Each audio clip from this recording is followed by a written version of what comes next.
तो लोगों के जो नज़र होता है कुछ डिफरेंट होता है। तो काम उस समय में नहीं मिले। पापा सुबह निकल जाते थे काम ढूंढने के लिए, और जब शाम को आते थे वो भूल चुके होते थे कि मैं स्टेशन में अपने बीवी और बच्चे को छोड़ के आया हूँ। छोटे छोटे थे और हम लोग खाने के लिए बहुत तरस रहे थे, पेट में भूख होता था। रास्ते में कोई भी जाते थे तो मैं हाथ बता देता था, मेरे बहन भी हाथ बता देता था।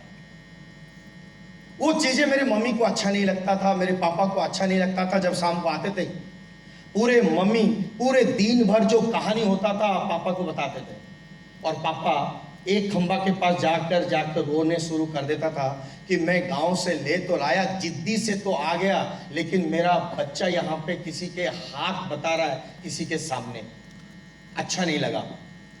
कहा जाता है कोशिश करेंगे तो कहीं ना कहीं रास्ता मिलता है। एक दरवाजा अगर बंद होता है तो कहीं ना कहीं दूसरे दरवाजा खुलता है। एक शख्स ने वहां पे मिले पापा से, उन्होंने कहा गाड़ी धोना आता है? पापा ने बोला मेरे को जो भी काम दोगे मैंने करूंगा। तो स्टेशन से 3.5-4 किलोमीटर दूर में एक जगह है आम बागान, वहां पे गाड़ी धोने के लिए पापा निकल पड़े और मैं उनके साथ गया था राउरकेला देखने के लिए। और पापा भूल गए हैं कि काम में लग गए हैं कि बेटा को छोड़ दिया है। और मैंने इतना सारा ट्रक लगा हुआ है धोने के लिए, तो मैंने ढूंढ रहा था कि वो कहाँ है जो मैं जिसके साथ आया हूं, पापा को लेकर आए थे, मैं उनको भी ढूंढ रहा था और मेरे पापा को ढूंढ रहा था। पूरे 2 घंटा 2.5 घंटा घूमने के बाद मैंने देखा कि मेरे पापा एक गाड़ी धो रहे हैं। तो मैंने उनके पास गया, मैंने पापा भूख लग रहा है, कुछ खाने के लिए दो। पापा ने बोला अभी तक पेमेंट नहीं मिला है, बाबू लोग ने अभी तक मेरे को पैसा नहीं दिए हैं। आंखों में आंसू था, मेरे में नहीं, पापा के आंखों में आंसू था। मैं तो बच्चा था, जैसे भी समझ गया, इधर उधर घूमने लग गया, मेरा मन लग गया, मैं इधर उधर टाइम पास किया। और पापा समझ गया कि जिंदगी में कुछ करना है। तो उसके बाद शाम आया। शाम को मैं उस समय में जो उम्र भी था, मैं देख रहा था ये सारा कहानी, सारा फिल्म मैं पूरा देख रहा था कि जब शाम को पापा स्टेशन में आए, एक डिसीजन से पापा अम्बागान में सारे बच्चों को लेकर गए। जब पूरे बच्चों को लेकर गया तो कहीं से भी रखने के लिए जगह नहीं था। वहाँ पे एक पिंपल का पेड़ था, उसी के चौराहे में रुके। और अब बिलीव कर सकते हैं 6 महीने वहाँ पे हमारा जिंदगी गुजरा। काम करते गए, कोई स्कूल नहीं, कोई कुछ भी नहीं, पढ़ाई बंद। पढ़ाई क्या होता है पता नहीं। रास्ते में गाड़ी जा रहा था, भाई बहन हम लोग गाड़ी देखते थे, और उसी पीपल के पेड़ में और 2 परिवार भी गरीब लोग रहते हैं, आप लोग भी देखे होंगे बहुत सारे पेड़ के नीचे। मैं उसी परिवार से आया हूं माय डियर फ्रेंड्स। जिंदगी हो सकता है कि आपको इमोशनल कर दे। तो वहां पे 6 महीने जब हम लोग रुक रहे थे, खाना ठिकाना नहीं होता था, दिन में क्या होगा, रात को खाना मिलेगा कि नहीं मिलेगा पता नहीं था। लेकिन जो भी होता है, एक ना एक व्यक्ति परिंदा होकर आता है मदद करने के लिए। और वहाँ पे एक बूढ़ा आदमी, शायद 62-63 साल के होंगे, तो उन्होंने लेकर गए थे उनके घर में, और वहाँ पे उनके मालिक के काम करने के लिए।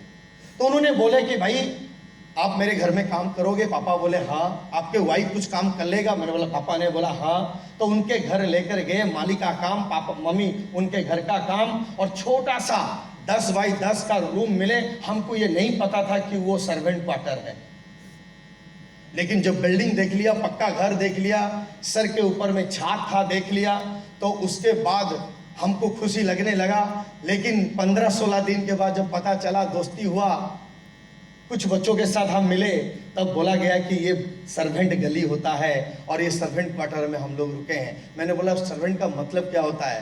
उन्होंने बोला कि बाबू लोगों के घर में जो लोग काम करते हैं उनके लिए कमरा दिया जाता है रहने के लिए। आप सोच सकते हैं, उसी दिन मेरे पापा ने एक डिसीजन लिया था कि बच्चों को मैं पढ़ाऊंगा। घर तो मिल गया, अभी स्कूल ढूंढने की जरूरत है। पापा स्कूल में दे दिए, सारे बच्चे को स्कूल में लगा दिया, पढ़ाई चला।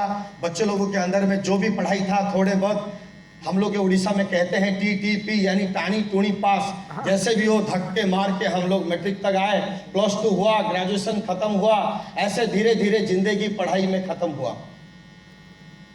अचानक बहुत बड़े बाढ़, जैसे कि संदीप जी ने यहाँ पे कह रहे थे कि अभी तो लाइफ बढ़िया चल रहा है, कि ऐसा एक दिन आएगा जो जिंदगी में हर परिवार के आंखों में आंसू होगा, और वही हुआ।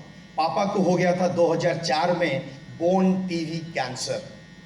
एक ही व्यक्ति है शहर में जो हम लोग पहचानते थे, और वो है थे पापा।